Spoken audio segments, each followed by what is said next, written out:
இந்த 52வது வட்டத்திற்கு உட்பட்ட திருமலை நகரை சார்ந்த மக்கள் அனைவருக்கும் என்னுடைய வாழ்த்துக்கள். இந்த ஏரியா சபா கூட்டத்தை உள்ளாட்சி தினத்தை முன்னிட்டு மாண்புமிகு தமிழக முதல்வர் அவர்கள் ஒவ்வொரு வார்டுக்குட்பட்ட பகுதிகளிலும் அந்தந்த பூத்துக்கு ஏற்ற மாதிரி ஏரியா சபாவை பிரித்து அந்த வட்டத்தில் 3 மாதங்களுக்கு ஒரு முறை இந்த ஏரியா சபா கூட்டத்தை நடத்தணும்னு சொல்லி ஆணையிட்டிருக்கிறார்கள். அந்த அடிப்படையில் இது குறைந்தபட்சம் 50 பேராவது கலந்து கொள்ள வேண்டும் என்பது விதி. அந்த மக்கள் சபைக்கான விதிகளில் 500க்கும் மேற்பட்ட மக்கள் 1000 வரைக்கும் மக்கள் இருந்தால் 50 பேர் கலந்துக்கணும். 1000 பேர் இருந்தாங்கன்னா குறைந்தபட்சம் 100 பேராவது அந்த கூட்டத்தில் கலந்துக்கிறது அந்த மக்கள் சபையோட விதி. எந்த விதிப்படி இப்போ இது நடக்கிறது 4வது கூட்டம். ஆக்சுவலாக நம்ம வார்டை 10 ஏரியாவாக பிரிச்சிருக்கிறோம். ஒவ்வொரு ஏரியாவுக்கும் ஒரு அதாவது செக்ரட்டரியல் பேசிஸில் இந்த வார்டு ஏஇ ஜெகதீஸ்வரி அவர்கள் இந்த வார்டு சபாவுக்கான செயலாளராக செயல்படுவாங்க. அது போக அந்த ஏரியாவுக்கு ஒரு முகவர் ஒருத்தர், அந்த ஏரியாவில் இருக்கிற நகர்மலச்சங்க நிர்வாகிகளோ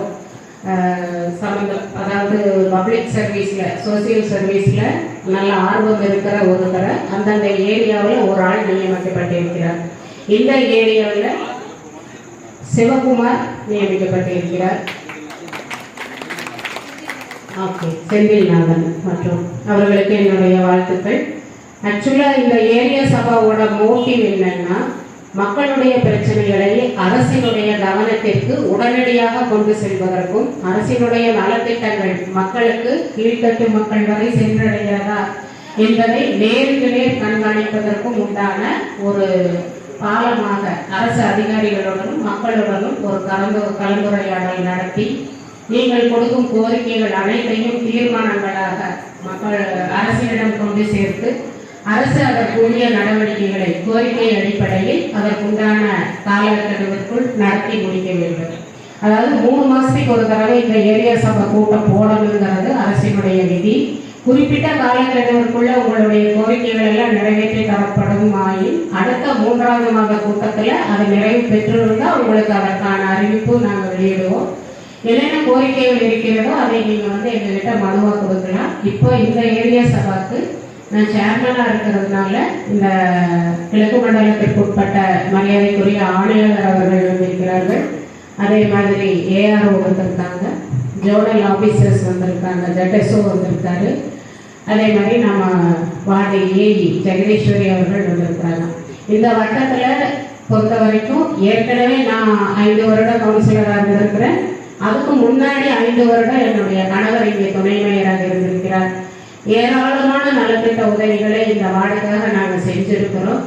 இப்போ இந்த வார்டை இன்னும் மேம்படுத்தும் பொருட்டு சூயஸ் உள்பட 24/7 அது காலத்தின் கட்டாயம் நம்ம செஞ்சே ஆக வேண்டிய வேலை. ஏன்னா சம்மர் டைமில் எந்த அளவுக்கு ஒரு குடிநீர் தட்டுப்பாடு இருக்கிறது என்பதை கவனத்தில் கொண்டு இந்த வேலையை உடனடியாக செய்வதற்குண்டான நடவடிக்கைகளை மேற்கொண்டு இப்போ வேலை செஞ்சுட்டு இருக்கிறாங்க. இந்த ஹெச்எஸ்சி எல்லாம் கொடுத்த பின்னாடி பழைய கனெக்ஷன் எல்லாம் டிஸ்கனெக்ட் பண்ணிட்டு புது கனெக்ஷன்ல உங்களுக்கு தண்ணி தந்துருவாங்க. இப்போதைக்கு 24/7 நாட் பாசிபிள். இப்போ சூயஸ்க்காக ஒரு குடிநீர் தொட்டி நம்ம ராமலட்சுமன் நகர் குடிசை பகுதி பக்கம் கட்டிட்டு இருக்காங்க. அதை கட்டி முடிக்கிறதுக்கான கால அளவு 1.5 வருடம் ஆகும்னு சொல்லியிருக்காங்க. அந்த தொட்டி கட்டி முடிக்கும் போது நம்மளுக்கு இந்த 24/7 கண்டிப்பாக கொண்டு வந்துடுவாங்க. அதனால் வர்ற சம்மரில் இந்த சூயஸ் கனெக்ஷன் நம்மளுக்கு கொடுக்கும்போது குறைந்தபட்சம் 2 நாளைக்கு ஒரு முறை நாங்கள் தேர்தல் அறிவிக்கையில் சொன்ன மாதிரி அதுக்குண்டான நடவடிக்கைகள் இப்போ செஞ்சுட்டு இருக்கோம். 2 நாளைக்கு ஒரு முறை முடிவுநீர் கொடுப்பதற்கு உண்டான அனைத்து நடவடிக்கைகளையும் நாங்கள் மேற்கொள்வோம். அதே மாதிரி இந்த சூயஸ் கனெக்ஷன்ஸ் எல்லாம் கொடுத்த பின்னாடி யூஜிடி கனெக்ஷன்ஸ் எல்லாம் எதெல்லாம் போட வேண்டியது இருக்கோ விட்டு போனது எல்லாமே போட்டு முடிச்சுட்டு இம்மிடியேட்டாக ரோடு போடுறதுக்கு உண்டான ப்ரப்போசலை நாம் அதிகாரிகள் மூலியமாக நம்ம கொடுத்து ரோடு போடுறதுக்கு உண்டான வேலைகள் எல்லாத்தையுமே ஆரம்பிச்சிடறோம். கடந்த 20-25 வருடங்களாக இந்த திருவகை நகருக்கு உட்பட்ட பகுதிகளில் ட்ரைனேஜ் இல்லைங்கிறது ஒரு மிகப்பெரிய குறையாகவே இருந்துட்டு வருது. எங்களாலான அனைத்து முயற்சிகளையும் மேற்கொண்டோம். ஆனால் எதனாலேயோ அது தள்ளி தள்ளி போயிட்டே இருந்திருக்கு. இந்த தடவை விடுறதா இல்லை.